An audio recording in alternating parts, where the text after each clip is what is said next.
Thank you for clicking on the video. Welcome back to the channel. This is another review for American Horror Stories, Season 2, Episode 6, Facelift. I'm sorry that this is late. I do apologize. Anyway, I don't know about this episode. I don't know if I liked it or if I didn't like it. I mean, it's not that I didn't like it, but it ain't that I liked it either. Does that make sense? Does that make sense? I just, meh. You know, that's how I felt about it. Anyway, we see this woman. Her name is Virginia. She wakes up. She's I wouldn't say a middle-aged woman. She's past that. You know, she's perimenopausal maybe. So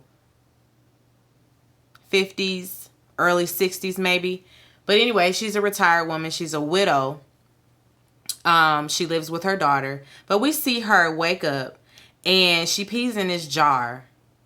And then she get her a little cotton swab, absorbs the pee, and then starts to dab it on her face. I was like, see, the people be peopling, and y'all, if you get my drift, okay. Because I ain't never in my life. Nope. That was disgusting. But anyway, like I said, she lives with her daughter, Faye. Faye is studying for the baby bar. She just got divorced, so she's back at home. She knows that her mother is obsessed with staying young and looking young. She's a single woman. You know, she's glaring out the window and she sees her neighbor who is also recently single. Her daughter tells her that the man just got a divorce, or, you know, he's separated from his wife, and you might want to go on over there and say something. And she's like, nah, you know, it's tacky to just, you know, walk up on a man. You know, she would rather meet somebody by chance, you know, just meet him at the grocery store or something. And Faye is like, well, you know, he shopped down to the Total Wine to get his wine for the weekend. Maybe you can run into him there. And so, of course, you know, that's a bug in her ear. Virginia's at the wine place, and she's just browsing. She waiting on the man to show up, waiting to run into his name is Bernie. When he finally comes in, you know, she's, oh my God, you shop here? What are you doing here? And he tells her, she pretends to not know about the divorce and all of that, you know, asking about his wife. But he is with a woman. He's with another woman.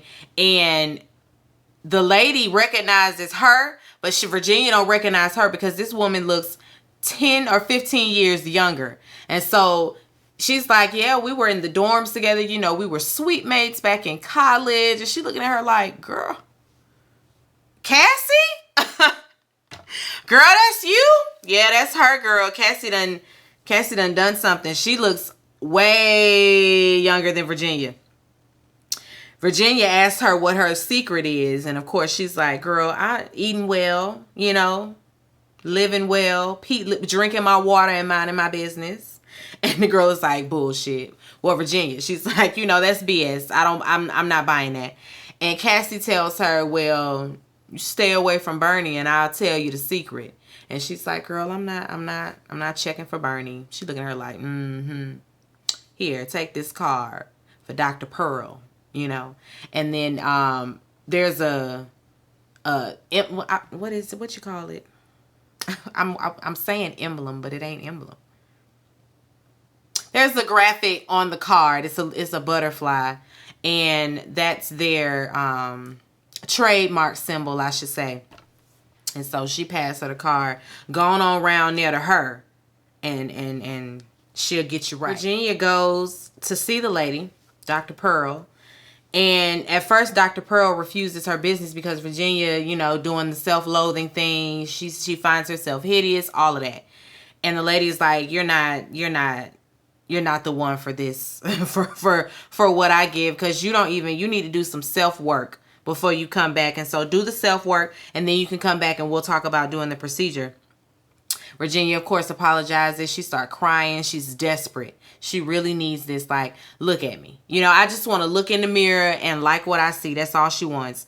She tells her that she moved to Los Angeles to go to college. She ended up meeting a rich man and, you know, and marrying young and all of that.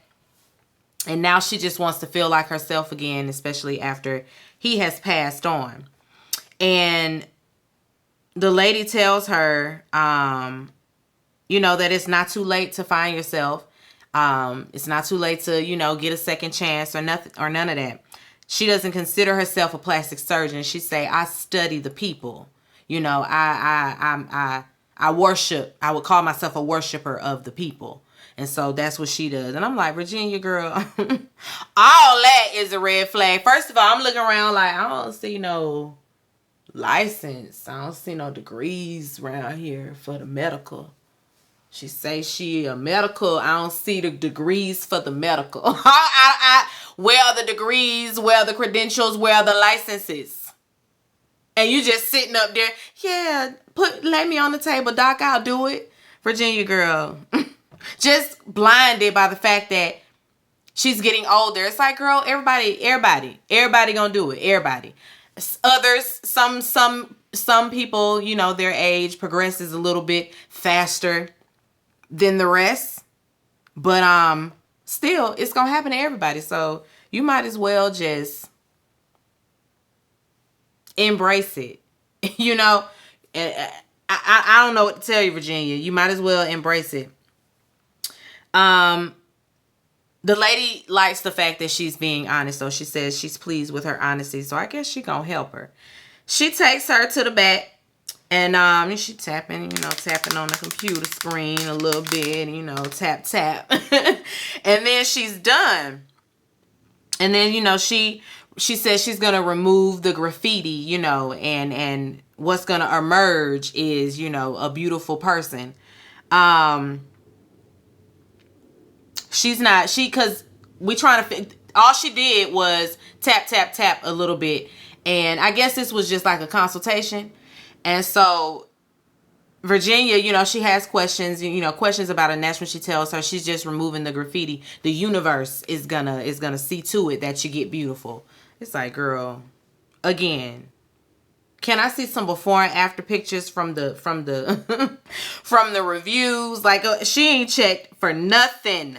She ain't checked for nothing. After Virginia sees that invoice, we ain't see the number, but I'm sure it was a high number. After that, she gets on the line with her financial advisor, her business manager, who's advising her to save her coin. Don't even waste your money. You already in debt. Her husband left her in a bit of debt. And so she's like, it's cool. I can sell the Bentley. I'll drive a Benz. And he's like, never mind the Bentley. Never mind the Bentley. You need to not make this move. This is not a smart move. And she tries to threaten to fire him. And he's like, you can keep your threats. Anybody is going to tell you that you broke. You can't afford it. And so do what you going to do. But that wouldn't be smart. Of course, she hanging up. Girl, whatever. You better listen to the man. She ain't listen. She's up late that night, looking in the mirror, still obsessing over her skin. Just, just really trying to see how she can get the wrinkles gone. And she overhears some giggling and some laughing. She looks out her window. It's Bernie and the girl, Cassie. And they about to be laid up. Cassie see her in the window like, bitch. Being nosy. She closes the curtains and she's just standing there like, oh. Yeah, girl, she can see you. You got your window wide open and the lights are on. Yeah, she can see you in there staring her down. That's weird, Virginia. That's weird. Anyway, Virginia, she back at the lab. And she gonna go on and write the check. So she wrote the check to Dr. Pearl for the procedure. And Dr. Pearl notices her hands, are aging progressively as well. And so she's like, I'm gonna go on and do the hands and a facelift pro bono. The hands are pro bono. Don't worry about the hands. And while Virginia is on the operating table, she notices that all the nurses have that tattoo. And she's like, oh, that's nice that everybody's so loyal to the business. Where about, girl? Where? Ain't nobody getting the Piedmont Hospital stamp or logo. That was the word. Ain't nobody getting the Piedmont Hospital logo tatted all, on the wrist down to the Piedmont Hospital over here. Like when I delivered my children, I didn't see people just with the logo. And if I had, I'd have been thinking, the hell going on around here? Like, it's giving cult? Like, it's giving secret society. Why all y'all got the same tattoo? Again, she ain't picking up on the red flag. She's just there. You know, she's just there to get her facelift. She thinks she gonna get up off that table and look like Cassie. And that she will not. They start the process or whatever, and then they start chanting. And I'm like, blood of Jesus. Let me go get my oil, because no, we're not gonna play that game. But anyway, it's like listen, it sounded like they was putting a root on her. It was very, very, very rooty. I don't know what they were saying, but yeah, no, we don't play that. We're not about to play them games. Anyway, her daughter Faye, she gets home and she find her mama, you know, just in the dark, wrapped up, hands wrapped up, head wrapped up. She's in terrible pain. You know, she says she weak. She can't even get up. She feels like she's gonna die. She needs Faye to stay and she needs Faye to help. Faye goes and gets the medication for her. And Faye is upset, you know, after finding out about all that debt that her dad had left him in. And of course she's worried that, you know, she done this procedure, and she's worried that she's gonna have to start paying her tuition. Like, what's finna happen with her and, you know, going to law school. And Virginia's telling her, girl, just apply for financial aid like everybody else. You know, she just, you know, the privilege. I guess she know nothing about financial aid. She like, financial aid? I don't want to do that. For most of us, it wasn't even an option. I mean, for me, it wasn't. It was like, yeah, you're going to apply for financial aid. That's what it's going to be. Ain't that how we all getting into college? I mean, I guess that just wasn't my story. That's just not my testimony, that my parents were just like, they went up to the school and just paid my tuition. Nah. We all signed that 360 deal. We all signed that 360 deal with fast for however you say it. We all did it. Just dumb. Now we looking cheap. Well, some of us, because, you know, some of us got our loans forgiven. Anyway, let me get back to the review. Faye is like, you know, she starts she refers to herself as Virginia's daughter. Virginia's like, cause she high now, so she got a sober tongue. And she says daughter, stepdaughter. And Faye is like, oh, you've never. Can't believe you. I'm leaving you here. Just forget you. You know, so she like, you can have at it. I don't care what happened to you. I'm out. Find your daughter then, since I'm just the stepdaughter. And she leaves Virginia there alone. That night it's storming. Virginia, she gets, you know, awakened by the thunder and all of that. She reaching for her pills, but she knocks them all to the floor. So of course she's, you know, down there trying to get all her pills, and she starts hearing voices and hallucinating and all of that. It's just bad. Poor thing. And it's almost as if that was when the morphing was happening. You know, it was morphing time. It was morphing time. That's why she was seeing all of that hoodoo and rootiness that they spoke over her when they were chanting over that lady, you know, before her procedure. The next morning, Faye, she's still there helping Virginia with her meds and all of that. And, you know, Virginia wants to know, you know, like, what made you come back? And she's like, I empathize. I remember a time where I did whatever it took to get what I wanted. There was a time where she wanted to shave the side of her head. You know, she was on her, you know, on her emo phase, I guess. I don't know. And her biological mother and her father weren't with it. She went and did it anyway, and they had a fit or whatever. But she empathizes, and she's like, I don't understand it, but I ain't gonna judge you for it. So that was nice of Faye, you know, not to judge her mama, because her mama just feels like she's not beautiful, and this is what she wants to do to, you know, make herself feel better. And so it is what it is. Virginia, she's at Dr. Pearl's office for a follow-up. And she asks about, you know, the swelling and all of that, and why it feels like, you know, like her entire bone structure has been changed, and, you know, in her face. And Pearl tells her that, you know, she works what she does works on the whole you. So essentially it is one big transformation. That's what it is. That's what it's supposed to give. You're on the right track. No worries. Actually, we can take these bandages off soon. And she feels like Faye isn't a good support system though. She's like, I don't know about Faye. It's she's speaking negativity into, she's speaking negativity your way. And so it's hindering your healing process. Pearl tells her that there's a place that she can go. She's hosting this retreat, and she can come there. And she can get help around the clock. They can actually remove the bandages there and all of that. And of course, Virginia just listening to it like, oh, this sounds like a great idea. I would love to do that. She says that it's complimentary for all of her patients and all of that. She gonna go on this retreat. It's like, girl, whatever. And it's gonna be in the Santa Monica Mountains, of course, somewhere secluded where don't nobody know where it is. It's going to be the whole weekend or whatever. And it's going to be this, a small gathering. So it's going to be her there with other people. She thinking it's going to be other patients. I mean, it is, but it's still not what she thinks. She's packing for the retreat, and Faye comes in. Faye is worried about where she's going, who she's going to be with, all of that. She's like, I looked this person up, and I can't find no license. I can't find no degree. I can't find nothing. She got some kind of certificate from some school overseas from a country I can't even pronounce. Mom, please don't go. Virginia's like, you're just a hater. Faye, what's the lady name? Pearl told me you would say all of this. I'm going. She ain't listening. She is not listening. But it would have behooved her to be listening to Faye from the beginning. But that's neither here nor there. Virginia gets to the retreat.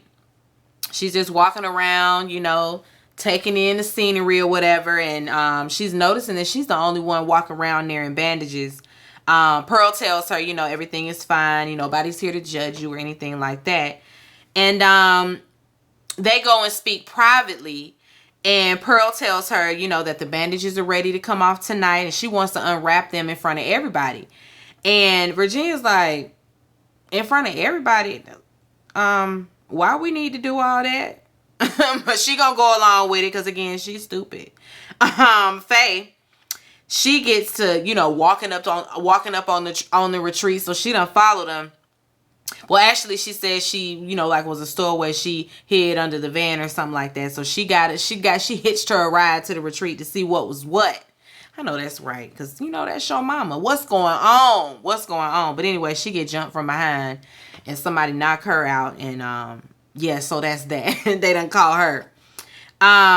Pearl, she's, standing before the people, giving them a speech or whatever, and she introduces Virginia, and as, to the crowd as a new member of the family and everything, and she's ready to take her place, and, Virginia, she gets up and she thanks them all for the love and everything.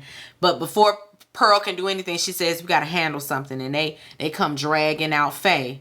And she's like, so how did she get here with you? Did you tell her we would be here? And Faye is like, of course not. She's not my daughter. She's my stepdaughter.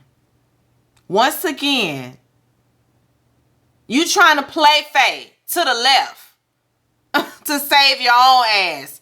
Girl, whatever. Whatever happened to you after this is what happens to you after this. And we don't even care. Honestly, from the jump, I ain't really give a damn what happened to her because she's stupid. She just stupid. Just shallow and superficial. Whatever, Virginia. But anyway, they basically, drag Faye off. We don't even know what's going to happen to her. But they drag Faye off. And